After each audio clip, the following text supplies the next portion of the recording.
forecaster story a little bit that I think is actually true.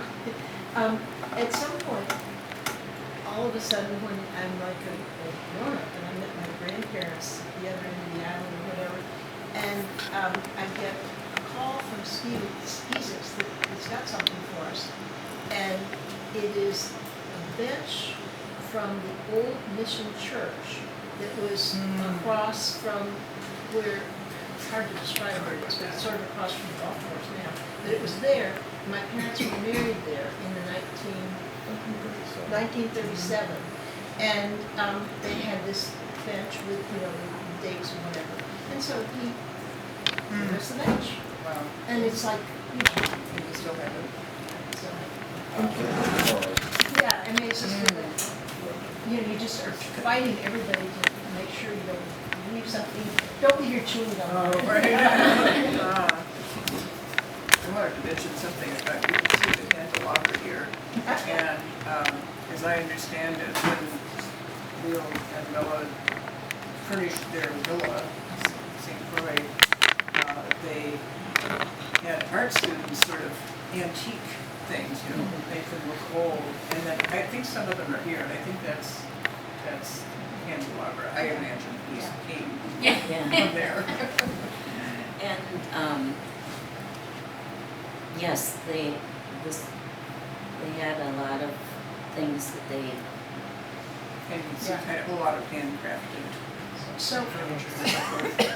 was there other little house called the Button? up Yeah, there? the one over there. Because that's where they now, well, not, I Oh. promised you, Oh. not, No, this oh, is but I'm not- this is this is an important story. But so, when my parents were married, Jim knows the date, 1937 at the little mission church, they gave them the button to be able to stay.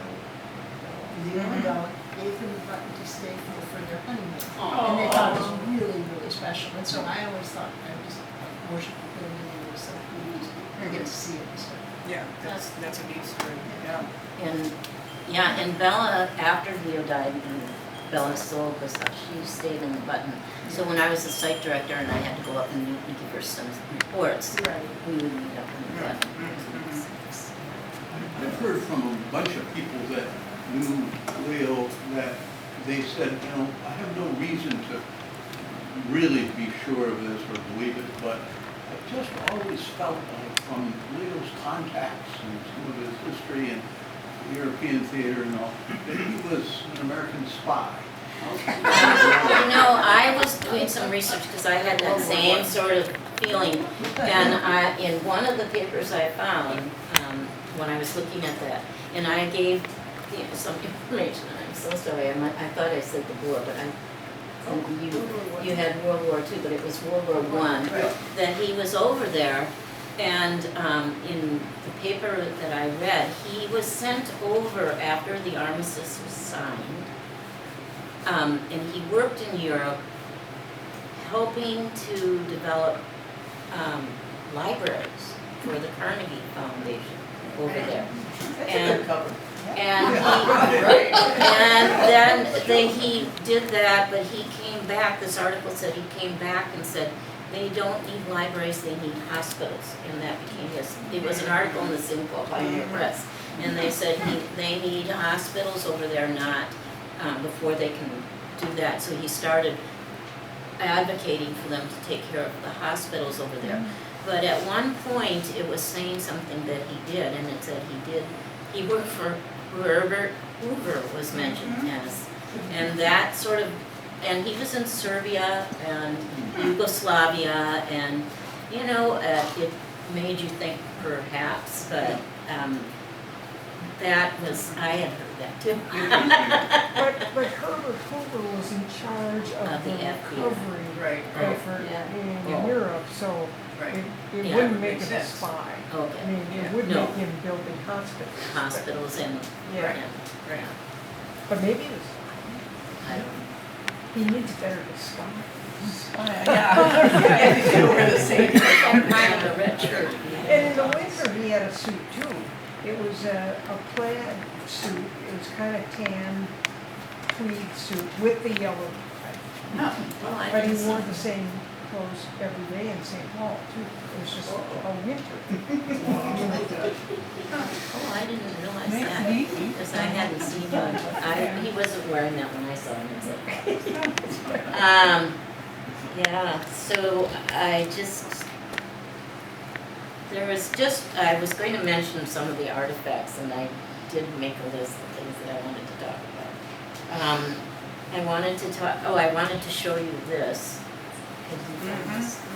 These are the brochures that they send out to people to raise funds. And they had a different type of thing discussed in every brochure. And Bella would do the illustrations, so this would be Bella's artwork.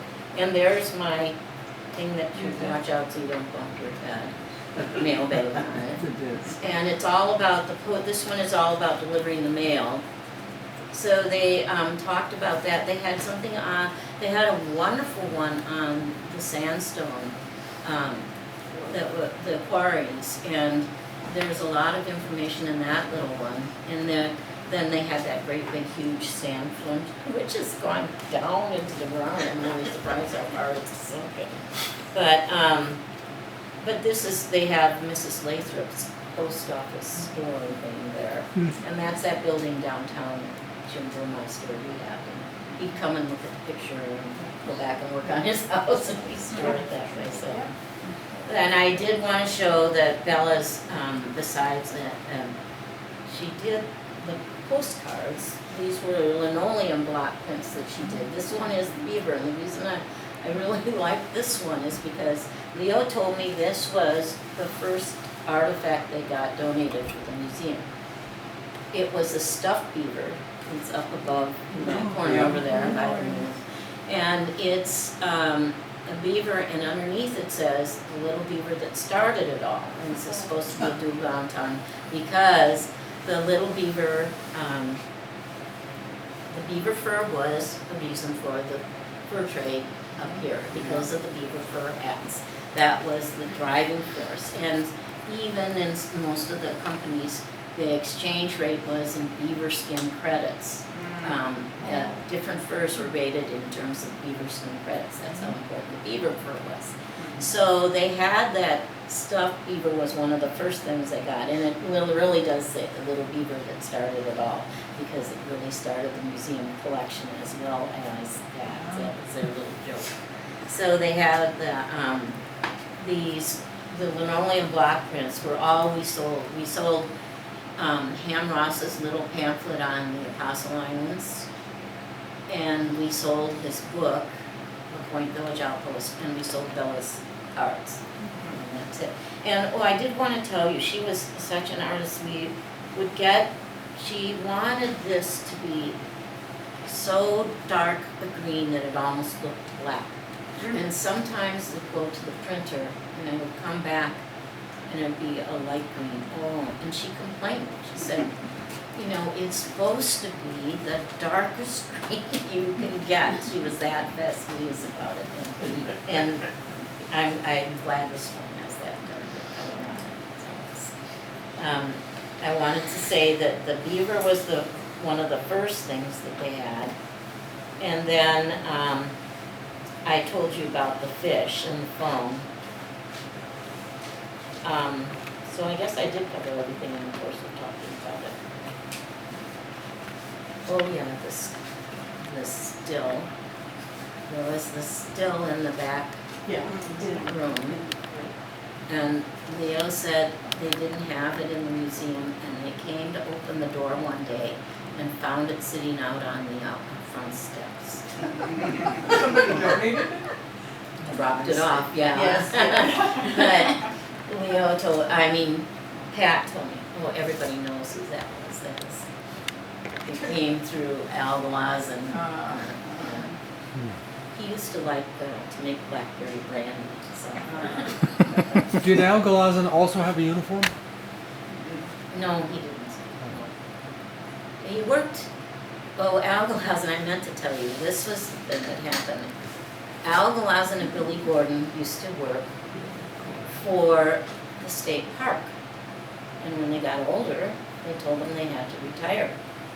and they were both hopping mad about that. So when the museum went to the state, Al had been the one person in charge of doing everything, and they did everything for the captures, and Bella and Leo said Al goes with it. He is the custodian, and that was fine and everything, but Al would never sign papers to work for the state. So he was never paid. So he was the custodian, but he wouldn't get paid for it. He just would do it. And he wanted it, so you had to keep on really good terms with Al. And when you needed something done, you had to sort of start cajoling him to get him to say, oh, okay, and I'll come and do it. So he would stop in all the time and check to be sure. But I mean, he loved the museum and he was making sure, but he never would sign those papers. And then finally, when it was time for him to retire, he came over one day with Mike Elder, and he said, I was a site director, and I was out, he said, oh, okay, you know this guy. I said, oh yeah, I know Mike. He said, yeah, I'm training him in, he's gonna take over for me. So that's how much choice I had in it. You know, he had no choice, so I said, okay, and then Mike would sign the paper, so he was on board. And then, of course, Mike switched with Red.